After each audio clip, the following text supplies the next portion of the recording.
पर class 11th वालों के लिए इसमें कुछ PYQ इंक्लूडेड है और कुछ क्वेश्चंस मैंने अपने बना रखे हैं, तो इनको हम सॉल्व करेंगे। ठीक है। अच्छा, सेक्शन ए का पहला सवाल ये है कि इनमें से कौन सा वाला होगा जिसमें नंबर ऑफ मॉलिक्यूल सबसे ज़्यादा होंगे, मैक्सिमम नंबर ऑफ मॉलिक्यूल आपको पता करना है। ठीक है जी। अब देखिएगा, आपको ध्यान में होना चाहिए फॉर्मूला कि नंबर ऑफ मॉलिक्यूल्स कैसे निकाले जाते हैं। So we know that number of molecules will be equal to, since आपको नंबर ऑफ मॉलिक्यूल निकालने तो ये बराबर हो जाएगा mole which is n multiply by Avogadro's number. So that is equal to mole into Avogadro number. और mole किसके बराबर? मोल बराबर given mass by molar mass multiply by Avogadro number किसके बराबर? 6.022 इंटू 10⁻23, राइट, इंटू 10⁻23। अच्छा, अब जो सवाल आपके पास दे रखा है उस सवाल में आप ये देखोगे कि एवोगैड्रो नंबर तो सब में सेम ही मल्टीप्लाई होगा, एवोगैड्रो नंबर तो कांस्टेंट है। ठीक है, तो सब में सेम मल्टीप्लाई होगा। तो हम सिंपली क्या करेंगे, हम पिछले वाली चीज़ को देख के इसको सॉल्व कर सकते हैं। अब देखिए कैसे सॉल्व करेंगे। इस पूरे कॉन्सेप्ट में आपको सिर्फ ये पता होना चाहिए कि मोल किसके ज़्यादा हैं। जिसके मोल ज़्यादा होंगे उसके मॉलिक्यूल ज़्यादा होंगे। सो सिंपल सी ये ध्यान में रखनी है आपको बात कि नंबर ऑफ मॉलिक्यूल उसके ज़्यादा होंगे जिसके नंबर ऑफ मोल ज़्यादा होंगे। अब बताइए, इसमें नंबर ऑफ मोल निकाल लेते हैं। इसके नंबर ऑफ मोल किसके बराबर? गिवन मास बाई मोलर मास। इसका गिवन मास 44 और CO2 का मोलर मास 44, ये आप सबको पता होगा, और ये 1 मोल के बराबर आ जाएगा। ठीक है, सो इसका 1 मोल आ गया। अब 1 मोल आ गया तो इसमें नंबर ऑफ मॉलिक्यूल कितने हो जाएंगे? 1 Na के बराबर, 1 इंटू एवोगैड्रो नंबर के बराबर, राइट। अच्छा, O3, सो O3 में मोल कितने आ जाएंगे? इसका गिवन मास 48 अपॉन ऑक्सीजन का मोलर मास 16, तो 3 एटम्स का कितना आ जाएगा? 48, इसका भी हो जाएगा। ठीक है, सो डिवाइड कर दूंगा, 1 मोल आ जाएगा। अच्छा, ये देख लीजिएगा, दिस इज इंपॉर्टेंट, तीसरा वाला, ये तो आप देख के पहचान लेंगे। ठीक है ना, जिन बच्चों की प्रैक्टिस अच्छी है वो देख के पहचान लेंगे। अच्छा, ये जो आपका हाइड्रोजन है, बताइए इसमें गिवन मास कितना है? 8 अपॉन हाइड्रोजन का मास, अब 2 एटम दे रखे हैं तो मास 2 हो जाएगा। ठीक है, तो कितने आ जाएंगे? 4 मोल, ये जाएंगे 4 मोल। और सबसे ज़्यादा मोल इसी में आपको देखने को मिलेगा। आप डी भी सॉल्व कर सकते हैं बट सबसे ज़्यादा आपको सी में देखने को मिल जाएंगे। जिसके मोल ज़्यादा उसके मॉलिक्यूल ज़्यादा, तो करेक्ट ऑप्शन हो जाएगा ऑप्शन सी। अब ये ऑप्शन मैटर नहीं कर रहा कि आपको ऑप्शन कौन सा सही था, आपको ये मैटर नहीं करना है। अब ऑप्शन कौन सा कैसे सही है ये बहुत इंपॉर्टेंट, तो आपको समझना है। ठीक है। अच्छा, सेकंड क्वेश्चन आपके पास ये बोलता है कि volume occupied by 1 molecule of water. अच्छा, 1 मॉलिक्यूल वाटर दे रखा, आपको नंबर ऑफ वॉल्यूम निकालना है। ठीक है जी, बताइए। अब आपको ये पता है कि मोल बराबर, या मॉलिक्यूल्स का फॉर्मूला डाल दीजिए क्योंकि मॉलिक्यूल दे रखा है। So number of molecules is equal to mole into Avogadro number, same जो मैंने ऊपर लिखा था। ठीक है ना। Now we know that mole is equal to given mass upon molar mass multiply by Avogadro number which is 6.022 into 10⁻23। Now we know that you have to remember this always कि जब कभी भी वाटर की बात करेगा और volume की बात कर रहा है, ये आपको ध्यान में रखनी है बात कि वाटर के लिए जो मास होगा और जो वॉल्यूम होगा वो बराबर होता है। Mass is equal to volume. जब कभी भी वाटर की बात करें आपको हमेशा मास फाइंड आउट करना है, वही वॉल्यूम होगा। क्यों? क्योंकि इसका डेंसिटी 1 के बराबर होता है। We know that density is equal to mass upon volume, तो अगर डेंसिटी 1 हो गया तो मास और वॉल्यूम बराबर हो जाएगा। ठीक है ना, ये बात आपको ध्यान में रखनी है। तो अब डेंसिटी दे रखा है, देखिए 1 ग्राम पर सेंटीमीटर क्यूब दे रखा है। ठीक है, तो डेंसिटी 1 ग्राम पर सेंटीमीटर क्यूब होगा। तो आपको वॉल्यूम का फॉर्मूला नहीं डालना है, मास का फॉर्मूला डालना है, सॉल्व हो जाएगा। मास का फॉर्मूला डाल लीजिए, काम हो जाएगा। तो मैं क्या काम कर लेता हूँ, मैं गिवन मास निकाल लेता हूँ। जितना मास आएगा वही वॉल्यूम हो जाएगा। तो बताओ यहाँ से मास कितना आ जाएगा, इसका GM कितना आ जाएगा, गिवन मास मैं इधर मल्टीप्लाई कर दूंगा तो ये हो जाएगा number of molecule into molar mass. Molecule कितने थे? 1 सवाल में दे रखा है, इंटू मोलर मास कितना, और मोलर मास वाटर का 18 हो जाएगा। ठीक है ना, divided by Avogadro number, divide में चला जाएगा ना, सही है। तो ये हो जाएगा 6.022 इंटू 10⁻23।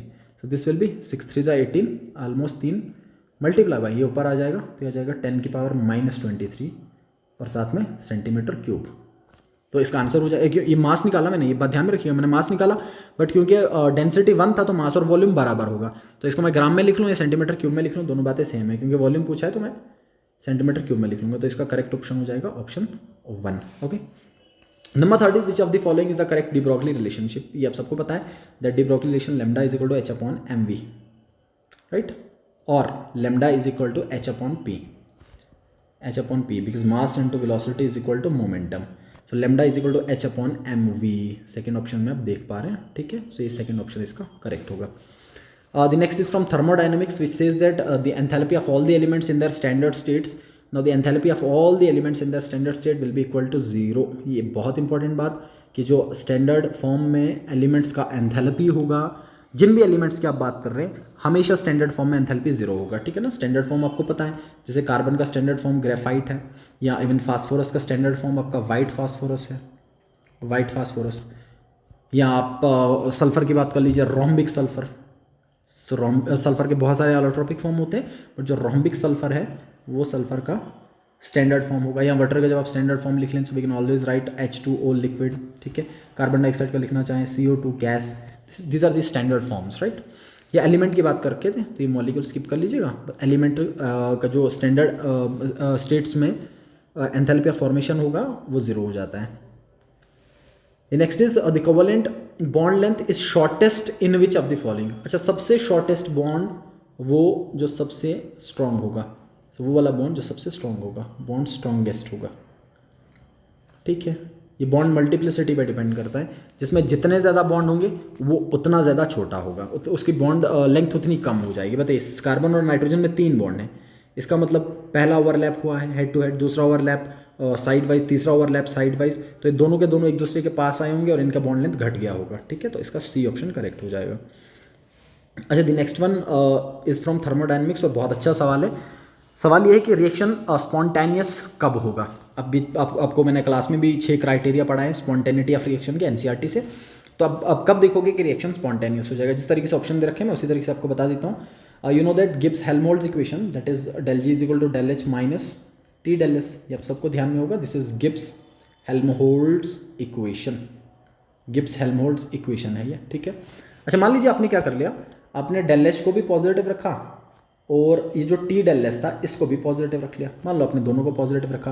अच्छा, जब आपने दोनों को पॉजिटिव रखा तो आपको ये पता है कि ये भी पॉजिटिव आ गया, लेकिन अगले वाले में क्योंकि बीच में माइनस था तो अगले वाला नेगेटिव आ जाएगा। सो कुल मिला के ये तो पॉजिटिव ही रहेगा, बट अगले वाला नेगेटिव हो जाएगा ओवरऑल। अच्छा, अब मुझे बताइए, अगर मुझे स्पॉन्टेनियस चाहिए, अगर रिएक्शन स्पॉन्टेनियस चाहिए तो इसके लिए del G नेगेटिव होना बहुत ज़रूरी है, del G मस्ट भी नेगेटिव। अच्छा, अगर del G आपको नेगेटिव चाहिए तो अब बताइए, एक टर्म आपकी प्लस में आ रही है, एक माइनस में आ रही है, तो कौन सी वाली ज़्यादा रखूँ मैं कि ओवरऑल del G नेगेटिव आ जाए। तो ऑब्वियसली ये वाली टर्म ज़्यादा रखनी पड़ेगी। तो इसका मतलब मुझे अगर del G नेगेटिव चाहिए, दोनों मैंने पॉजिटिव रखे हैं, तो उस टाइम पे T del S को मुझे ज़्यादा रखना पड़ेगा as compare to del H, जिसको मैंने क्लास में ऐसा पढ़ाया था कि टेम्परेचर शुड बी हाई, ठीक है। तो ये वाली टर्म आपकी भारी होनी चाहिए। सो आप देख सकते हैं इस ऑप्शन में T del S should be greater than del H, जब दोनों के दोनों del H और T del S पॉजिटिव हो जाएं। सो this will be the correct option. मैं फिर बता रहा हूँ, ऑप्शन मैटर नहीं कर रहा है इसमें जो कॉन्सेप्ट लग रहा है वो आपको समझना है, ठीक है। अच्छा, नेक्स्ट आपको बताता है कि ऑक्सीजन का जो टिश्यूज़ में सप्लाई होगा हीमोग्लोबिन के थ्रू, वो कौन से प्रिंसिपल को फॉलो करता है। So it follows Le Chatelier principle, जिसको आप नॉर्मली ली चाटलियर प्रिंसिपल भी पढ़ते हैं, otherwise this is Le Chatelier principle. So Le Chatelier principle के अकॉर्डिंग ऐसा हो जाएगा। आपने देखा है इक्विलिब्रियम में कैसे ये सब आपको देखने को मिल जाएगा। Next is from redox. एक नंबर में जो भी सवाल बनते हैं बहुत अच्छे बनते हैं। अच्छा, ये आपके पास एक रेडॉक्स रिएक्शन दे रखा है और आपको ये बोल रखा है कि इसमें रिड्यूसिंग एजेंट कौन होगा। अब आपको ध्यान में होगा रिड्यूसिंग एजेंट कौन होता है। So reducing agent is the one which undergoes oxidation, जो ऑक्सीडाइज करेगा या अपने ऑक्सीडेशन नंबर को बढ़ा देगा। जिसका ऑक्सीडेशन नंबर बढ़ेगा वो रिड्यूसिंग एजेंट होगा, वो रिडक्टेंट होगा। फाइंड आउट कर लेते हैं। मैंगनीज +7 में होगा, H पॉजिटिव में दे रखा है ऑलरेडी, Br नेगेटिव में दे रखा है। यहाँ मैंगनीज +2 में आ गया, तो बताइए 7 से 2 आ गया, इसका मतलब घट गया, और घटने का मतलब इसका रिडक्शन हो गया, और जिसका रिडक्शन हो जाता है वो ऑक्सीडाइजिंग एजेंट की तरह काम करता है। तो ये आपका ऑक्सीडाइजिंग एजेंट होगा, राइट। अच्छा, H पॉजिटिव और यहाँ हाइड्रोजन पॉजिटिव में होगा, हाइड्रोजन की कहानी तो खत्म हो गई। Br नेगेटिव और आगे Br2 न्यूट्रल फॉर्म में है, साथ में कोई और नहीं जुड़ रखा, और आपको पता है एलिमेंटल फॉर्म में या डायटोमिक फॉर्म में हमेशा जो भी आपका स्पीशी होगा वो जीरो ऑक्सीडेशन स्टेट दिखाता है। तो बताइए नेगेटिव से जीरो चला गया, इसका मतलब बढ़ गया, तो इससे इसका ऑक्सीडेशन नंबर बढ़ गया। सो ऑक्सीडेशन नंबर बढ़ने का मतलब इसने ऑक्सीडेशन किया, और जो ऑक्सीडेशन करेगा वो क्या बिहेव करेगा, वो बिहेव करेगा as reducing agent, as reducing agent. So जो Br नेगेटिव आपका था वो रिड्यूसिंग एजेंट की तरह काम करेगा। सो Br नेगेटिव रिड्यूसिंग एजेंट होगा, ठीक है। अच्छा, उसके बाद ऑक्सीडेशन के रूल, ऑक्सीडेशन स्टेट या रेडॉक्स सेक्शन में मैंने आपको ऑक्सीडेशन नंबर्स के रूल लिखवाए थे। अब उसमें से एक सवाल है कि अगर कोई मेटल M+3 में प्रेजेंट है और उसने 3 इलेक्ट्रॉन लूज किए हैं, तो कहता बताइए उसका ऑक्सीडेशन नंबर क्या होगा। ध्यान दीजिएगा, एलिमेंटल स्टेट में किसी भी एलिमेंट का ऑक्सीडेशन स्टेट 0 होता है, लेकिन अगर ये अगले रूल में आपने पढ़ा था कि अगर कोई एलिमेंट के ऊपर चार्ज गिवन हो, अगर कोई एलिमेंट एलिमेंटल स्टेट में हो बट चार्ज गिवन हो, तो चार्ज के बराबर ऑक्सीडेशन स्टेट हो जाएगा। ऑक्सीडेशन स्टेट उसके चार्ज के बराबर। तो अभी बता रखा कि M+3 में है, ऑब्वियसली दे तो रखा है, ठीक है ना, +3 ऑलरेडी दे रखा है, और आगे बोल रखा है कि 3 इलेक्ट्रॉन और लूज कर रहा है। बताइए, पहले से +3 में दे रखा है और आगे 3 इलेक्ट्रॉन इससे और हटा रहा है, तो बताइए -3 इलेक्ट्रॉन और हटा दीजिए 3, तो कितना हो जाएगा +6। 3 पहले ही छुड़वा रखे थे, 3 और छुड़वा दिए तो 6 में आ जाएगा, ठीक है ना। तो उस टाइम पे आपका +6 हो जाएगा। हाँ, अगर आगे ये 3 इलेक्ट्रॉन लूज ना लिखता ना तो फिर ऑक्सीडेशन स्टेट +3 आ जाता, लेकिन आगे लिख रखा है कि 3 और लूज कर दे रहा है तो ऑक्सीडेशन नंबर 6 हो जाएगा। अच्छा, नेक्स्ट सवाल आपके पास है कि कौन सा वेल्डिंग पर्पस के लिए गैस यूज़ किया जाता है। So this is your acetylene gas, that is C2H2, ठीक है। C2H2 गैस आपका यूज़ किया जाता है, इसको एसिटाइलिन गैस बोल देते हैं, वेल्डिंग पर्पस के लिए यूज़ करते हैं क्योंकि इसको जलाने पे बहुत सारी एनर्जी रिलीज हो जाती है जिसकी वजह से मेटल्स को आपस में जोड़ा जाता है। That is why it is used as for welding purposes, right. Okay, ये आपके पास सेक्शन बी है। सेक्शन बी में आपके 9 सवाल आते हैं एग्जाम में, 2-2 मार्क्स के, ठीक है, 18 मार्क्स का टोटल। सवाल आपके पास ये है कि बताइए मोल क्या होगा मास के टर्म्स में, और उसके बाद एटलीस्ट 2 एग्जांपल दे दीजिए, ठीक है ना। मैं अब आपको उस फॉर्म में मैं सारा लिख के नहीं दे रहा हूँ क्योंकि आपको ऑलरेडी कॉपी पे ये सब चीज़ें बता रखी हैं, आपने नोट्स भी बना रखे हैं, तो मैं मोटा मोटा हिंट आपको दे रहा हूँ कि आपको क्या चीज़ें लिखनी है। अच्छा, आपको मोल के बारे में लिखना है।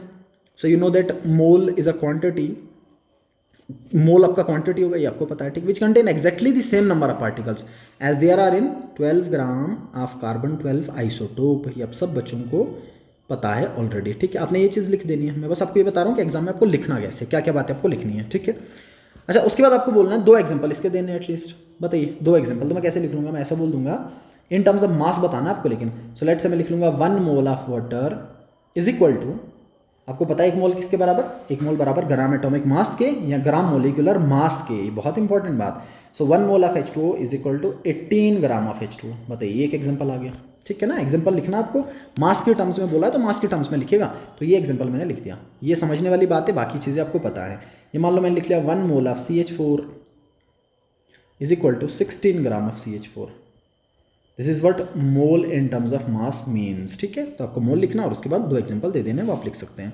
अच्छा, नेक्स्ट सवाल आपके पास है, नाइट्रोजन और ऑक्सीजन कंबाइन करते हैं हाइड्रोजन के साथ, और एमोनिया वाटर, और जब एक दूसरे के साथ कंबाइन करते हैं तो NO2 बना लेते हैं। कहते हैं कौन सा लॉ फॉलो हो रहा है, आपको ब्रीफली लॉ को एक्सप्लेन करना है, ठीक है। आप समझ रहे हैं, सवाल में कुछ चीज़ें दे रखी हैं, नाइट्रोजन और हाइड्रोजन ऑक्सीजन कंबाइन कर रहे हैं और बना रहे हैं NH3 और H2O, और जब ये कंबाइन कर रहे हैं एक दूसरे के साथ तो NO2 बना रहे हैं। बताइए, कुछ इस तरीके से पढ़ा रखा आपको, ट्राइंगल फॉर्म में मैंने पढ़ा रखा था। This is law of reciprocal proportion, they form NH3, hydrogen oxygen मिला के वाटर बन रहा है और ये दोनों आपस में मिलके NO2 बना रहे हैं, ठीक है ना। तो आपको बता रखा है तो कौन सा लॉ होगा, सो ये लॉ आपका होगा law of reciprocal proportion.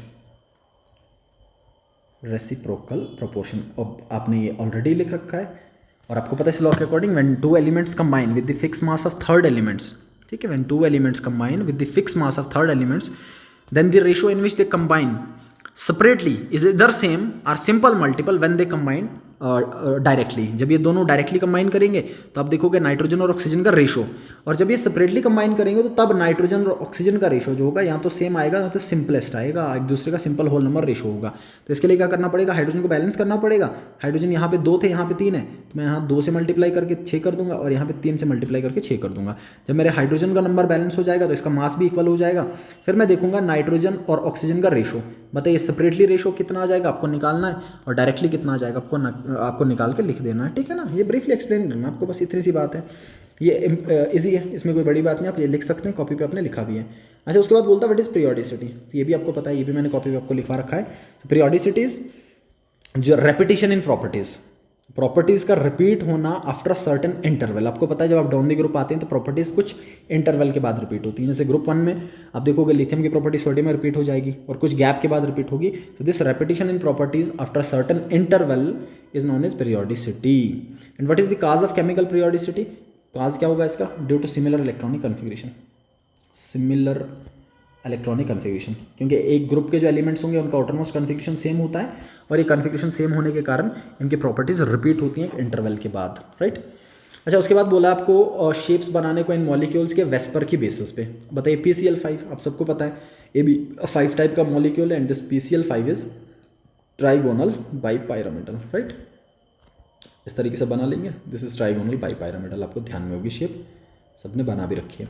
Then SF6 this is AB4L type, सही है, and this molecule is seesaw, so SF4 sorry SF6 नहीं SF4, so this is seesaw.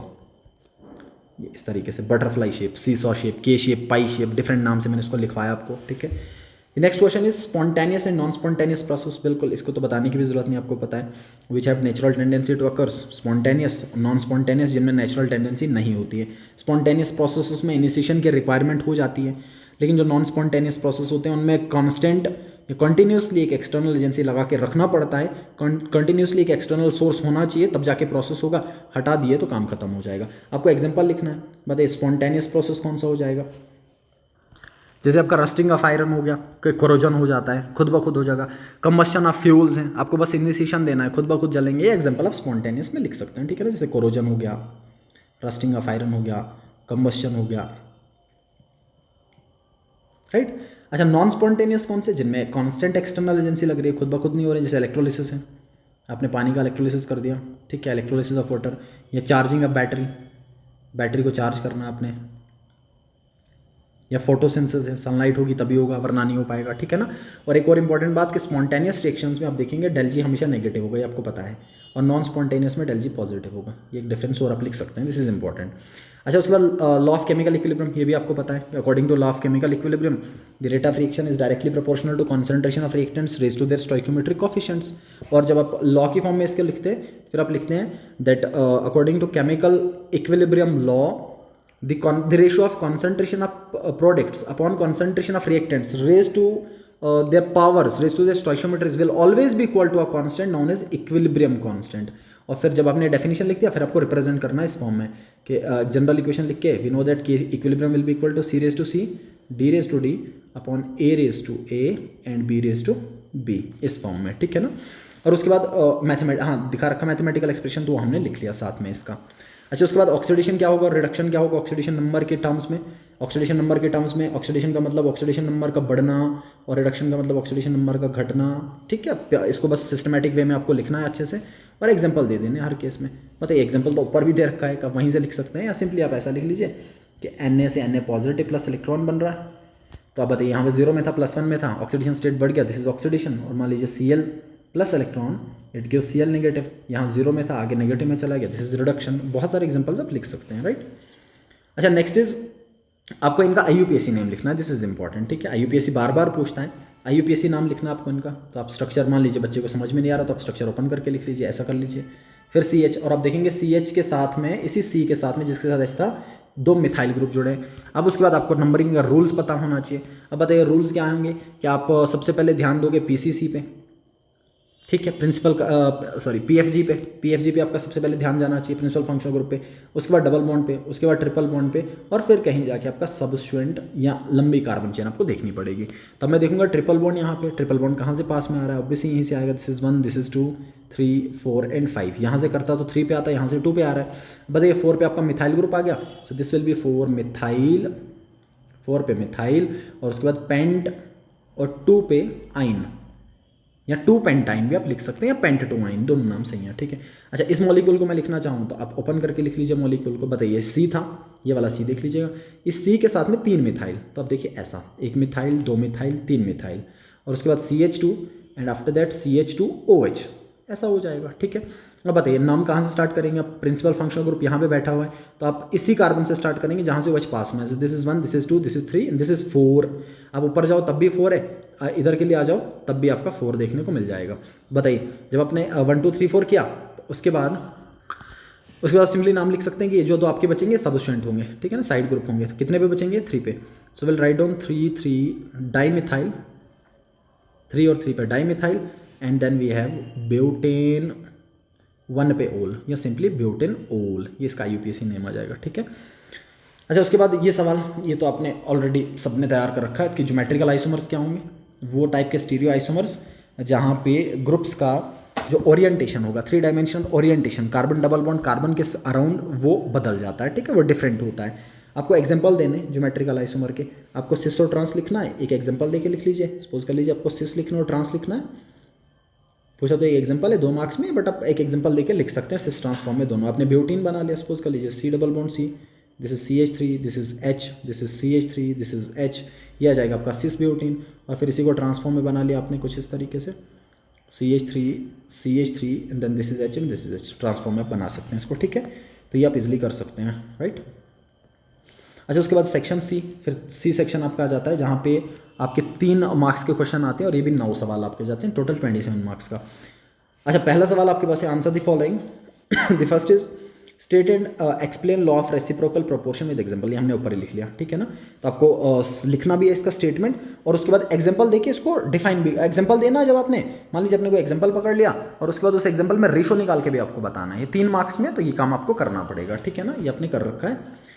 अच्छा, next is explain why atoms with half filled and fully filled या completely filled orbitals have extra stability. हाँ, ये चीज़ आपको पता होनी चाहिए, ये हमने पढ़ रखा था। कॉपर और क्रोमियम के एक्सेप्शनल केस में भी बात पढ़ाई जाती है बच्चे को जनरली, और ये ऐसे भी बच्चे को पता होती है कि मान लीजिए अगर आपके पास कहीं हाफ फिल्ड ऑर्बिटल्स हैं, let's say we have P3 system, और कहीं पे फुली फिल्ड ऑर्बिटल्स हैं, so let's say we have, या P3 पकड़ लीजिए, अगर अपने बड़ा सिस्टम नहीं पकड़ना है, सो लेट्स से P3, this is fully filled, right. Now half filled and fully filled orbitals have extra stability, and that is due to 2 reasons. The first reason is symmetry. And the second reason is exchange enthalpy. फिर आपको थोड़ा थोड़ा इन दोनों को define करना है। Example पकड़ के डिफाइन कर लीजिए कि लेट्स से अपने पास P3 सिस्टम था जहाँ तीनों हाफ फील्ड ऑर्बिटल्स प्रेजेंट हैं, तीनों हाफ फील्ड ऑर्बिटल्स में एक एक इलेक्ट्रॉन प्रेजेंट है। This is highly symmetric system और सिमेट्री लेड्स टू स्टेबिलिटी, ये आपको लिखवा रखा है, तो that is why this system is stable, right. And ये जो 3 इलेक्ट्रॉन्स हाफ फील्ड प्रेजेंट होंगे, they can show large number of exchanges, and more ever अगर ये फुली फील्ड होंगे, the number of exchanges increases. अब देखिए एक इलेक्ट्रॉन अपनी पोजीशन कितनी बार स्विच कर सकता है, आप देख सकते हैं। And as the number of exchanges increases, there is release of energy known as exchange energy, due to which this system get stabilised and they have extra stability due to these 2 reasons, ठीक है। आप दोनों बातें मैंने आपको समझा भी रखी हैं पहले से और लिखवा भी रखी हैं, आप दोनों ध्यान में लिखते हुए एक्सप्लेन कर सकते हो, right. The third is electronegativity, ये भी आपको पता है। Electronegativity is the property of bonded atoms जिस बेसिस पे it can attract the shared pair of electrons towards itself, कि बॉन्डेड एटम्स की वो प्रॉपर्टीज जिन बेसिस पे ये शेयर्ड पेयर ऑफ इलेक्ट्रॉन्स को अपनी तरफ अट्रैक्ट कर सकता है।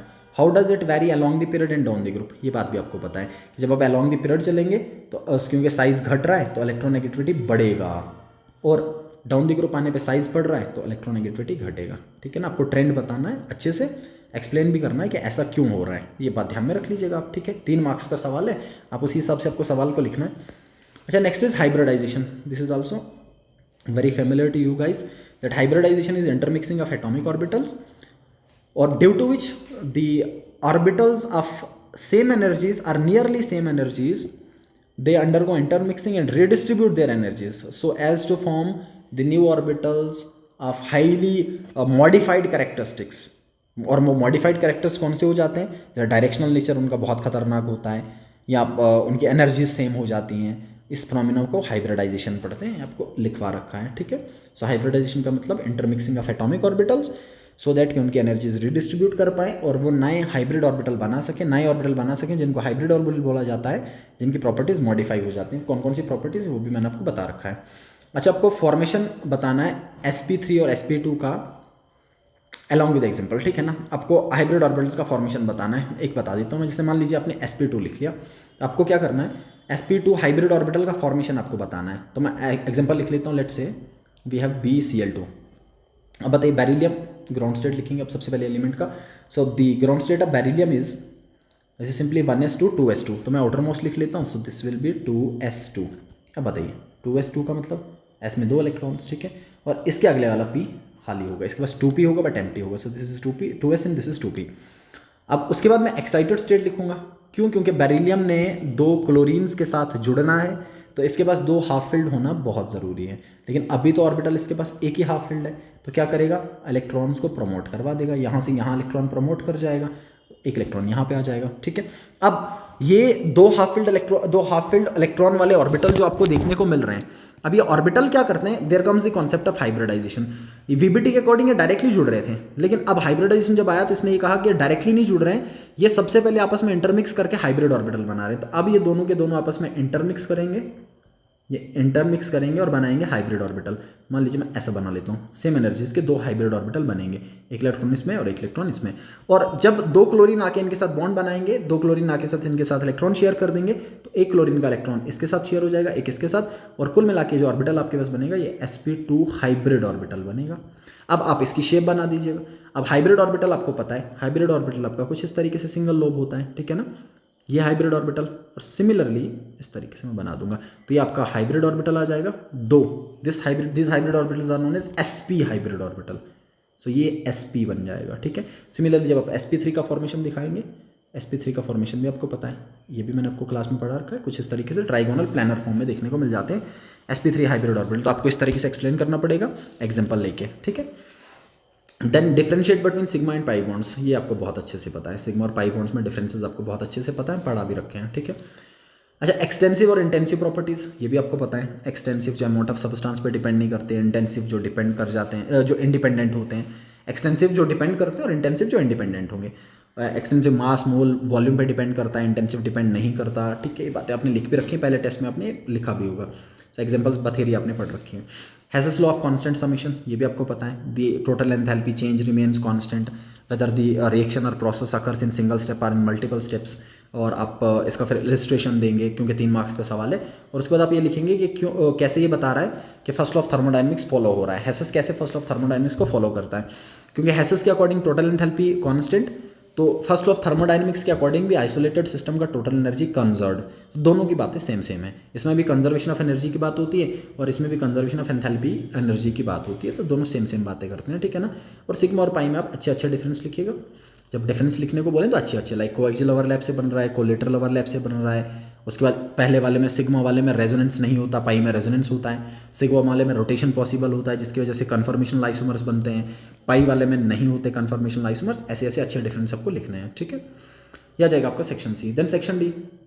अच्छा, सेक्शन डी में आपको हुंड्स रूल पहला सवाल पढ़ रखा आपने बहुत अच्छे से, सबने 3 लिखने हैं आपको, तो आप उसी हिसाब से तीनों का ध्यान रख लीजिएगा। वेटेज 5 मार्क्स में 3 लिखने हैं।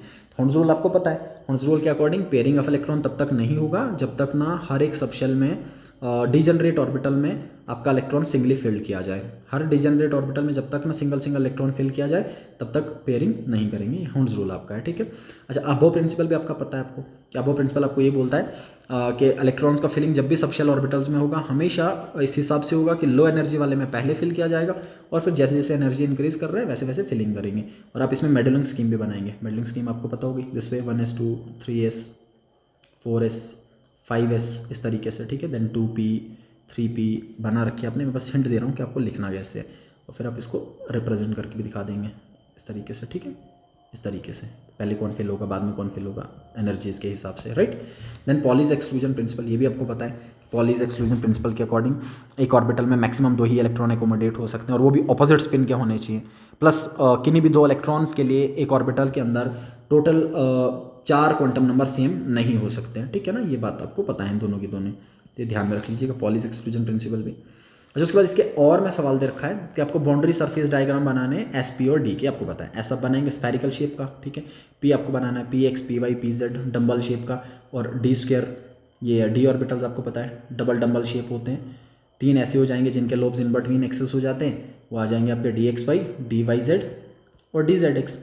और 3 ऐसे होते हैं जिनके ऑन दी एक्सेस पे लॉब्स होते हैं, सॉरी 2 ऐसे होते हैं जो ऑन दी एक्सेस पे लॉब्स होते हैं जिनके, वो आपका d x square y square आ जाएगा और डी जेड स्क्वायर आपका डोनट शेप का। और कुछ इस तरीके से रिंग आपको देखने को मिल जाता है एक जो इलेक्ट्रॉन डेंसिटी टोटल सरफेस में आपका फैला होगा, हर तरफ फैला होगा। ये आपको बना रखे हैं, क्लास में भी आपने बना रखे हैं, आपको सब पता होंगे। अच्छा, उसके बाद ऑर्बिट और ऑर्बिटल्स में आपको डिफरेंस लिखने हैं, बिल्कुल ये भी इंपॉर्टेंट है, ये भी आपको पता है। ऑर्बिट सर्कुलर पाथ्स और ऑर्बिटल्स 3 डायमेंशनल स्पेसेस। ऑर्बिट्स जो ऑर्बिट आपका होगा इमेजिनरी सर्कुलर पाथ और ऑर्बिटल 3 डायमेंशनल स्पेसेस आ जाएंगे आपके। अब जो ऑर्बिट होगा, एक ऑर्बिट में मैक्सिमम नंबर ऑफ इलेक्ट्रॉन्स कितने हो सकते हैं 2n स्क्वायर के बराबर, और ऑर्बिटल में 2 हो सकते हैं, ठीक है। बहुत सारे डिफरेंसेस आपको लिखवाए गए हैं, ये आपको ध्यान में रखना है। ये सवाल भी आपसे हो जाएगा, और वाले भी कर लीजिएगा, एक बार ध्यान में रखना। मेरी जो भी वीडियो देख रहा है आप सिर्फ ऊपर वाले मत करना, नीचे वाले और वाले भी आपको तैयार करने हैं। ये बहुत इंपॉर्टेंट बात, क्योंकि हो सकता है कि एग्जाम में इसके और में कोई और आ जाए, तो आपको और वाले भी तैयार होने चाहिए, सबके सब इंपॉर्टेंट हैं। अच्छा, उसके बाद नेक्स्ट सवाल आपका है कि रिएक्टिव इंटरमीडिएट्स क्या होते हैं। ये आपको पता है कि वो स्पीशीज़ जो रिएक्शन ऑर्गेनिक रिएक्शन के टाइम पे बने बहुत कम टाइम के लिए, जिनका लाइफ स्पान बहुत कम होता है, लाइफ टाइम बहुत कम होता है, और ये हाईली रिएक्टिव स्पीशीज़ होते हैं। अच्छा, आपको क्लासिफिकेशन बताना है, स्ट्रक्चर बताना है, स्टेबिलिटी बताना है और फॉर्मेशन बताना है। किस किस का? कार्बोकैटाइन का, कार्बोएनाइन का और फ्री रेडिकल। तो आप इसमें क्या लिखेंगे? क्लासिफिकेशन में आप लिखेंगे सबसे पहले कि कार्बोकैटाइन कितने कितने, हर एक का अलग अलग बताना है क्योंकि 5 मार्क्स का सवाल है। तो कार्बोकैटाइन में आप लिखेंगे फिर primary carbocation, then secondary carbocation, then tertiary carbocation. फिर आपको जनरल स्ट्रक्चर बनाना है। एक बात देखिएगा, जनरल स्ट्रक्चर बनाना है और क्लासिफिकेशन में प्राइमरी, सेकेंडरी और टर्शियरी। और एग्जांपल चाहो तो लिख लीजिए आप, आपको पता है प्राइमरी कार्बोकेटाइन कैसा होगा, let's say CH3 CH2 positive. Secondary आपको पता है CH3 C पॉजिटिव CH3, दो तरफ से R ग्रुप जुड़े होंगे, ठीक है। टर्शियरी भी आपको पता है। उसके बाद स्टेबिलिटी ऑर्डर, कार्बोकेटाइन में 3 degree 2 degree 1 degree, similarly free radical में भी ऐसा ही, और कार्बोनाइन में 1 डिग्री 2 डिग्री 3 डिग्री। बस आपको ऑर्गेनाइज करके लिखना है, बहुत अच्छे से लिखना है, बाकी चीज़ें आपको ऑलरेडी पता है। और इनका फॉर्मेशन बताना है। कार्बोकेटाइन आपका हेटेरोलिटिक फिशन से बन रहा है, एग्जांपल डाल दीजिए। कार्बोनाइन भी हेटेरोलिटिक फिशन से बन रहा है, इसमें भी एग्जांपल डाल दीजिए। और फ्री रेडिकल होमोलिटिक फिशन से बन रहा है, चाहे वो थर्मोकेमिकली करवाया जाए या फोटोकेमिकली करवाया जाए, ये भी आपको पता है। अच्छा, उसके बाद फंक्शनल ग्रुप और इनके कैरेक्टरिस्टिक्स, बिल्कुल ये बात आपको पता है, इवन आपने इसमें टेस्ट भी दे रखा है। होमोलोगस सीरीज और इसके कैरेक्टरिस्टिक्स, ये बात भी आपको पता है। तो आप और वाले भी कीजिएगा और ऊपर वाले भी कीजिएगा, ये बात मैं आपको बता रहा हूँ, ठीक है। अच्छा, उसके बाद आपको IUPAC नेम लिखना है। पता है IUPAC नेम लिखना आपको, तो डबल बॉन्ड को प्रायोरिटी मिलेगा, और साथ साथ में BR भी यहाँ से पास में लगा हुआ है, दोनों बातें साथ में होगी, तो यहाँ से 1 2 3 4 करके लिखेंगे, नंबरिंग पता आपको। दिस विल बी ब्यूट, और 1 पे ब्रोमो है, so this is 1 bromo but 2 ene, right, this is 1 bromo but 2 ene. अच्छा, नंबर नेक्स्ट, ट्रिपल बॉन्ड भी है, डबल बॉन्ड भी है। जब दोनों का टाई हो जाए तो डबल बॉन्ड को प्रेफरेंस मिलता है, बट जब टाई ना हो, दोनों मान लीजिए 1 1 कार्बन पे नहीं है, तो फिर जो पास में है उसी से नंबर करेंगे। सो ट्रिपल बॉन्ड पास में है, सो दिस विल बी 1 2 3 4 5।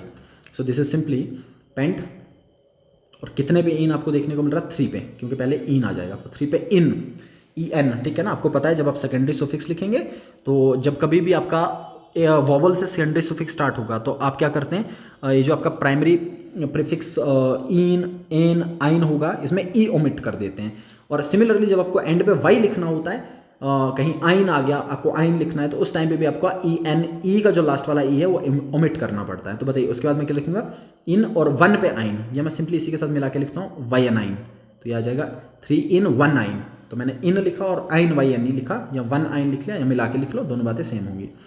अच्छा, नंबर थर्ड OH, प्रायोरिटी वाला ग्रुप है, और कोई तो है नहीं सामने, मैं यहाँ से नंबर कर दूंगा, दिस इज 1 दिस इज 2।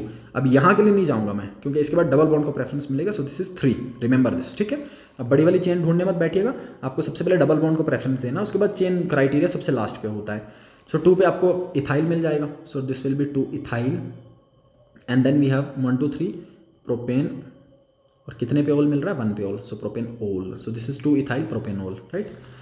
अच्छा, उसके बाद नंबर 4 कंपाउंड OH फिर से देखने को मिल रहा है, और यहाँ पे कीटोन आपको देखने को मिल रहा है, सो कीटोन का प्रेफरेंस बहुत ऊपर, तो आपको प्रायोरिटी ऑफ फंक्शनल ग्रुप पता होना चाहिए, तब जाके आप नाम दे सकते हैं, ठीक है। सो मैं यहाँ से स्टार्ट करूँगा, this is 1 this is 2 this is 3 and this is 4। लेकिन अगर मैं राइट से स्टार्ट करूँ, तब भी तो कीटोन 2 पे आएगा, राइट ना, और कीटोन भी 2 पे आएगा, प्लस OH भी 1 पे आ जाएगा, तो ये और ज़्यादा बेटर है। सो हम यहाँ से स्टार्ट कर लेंगे, this is 1 this is 2 and this is 3।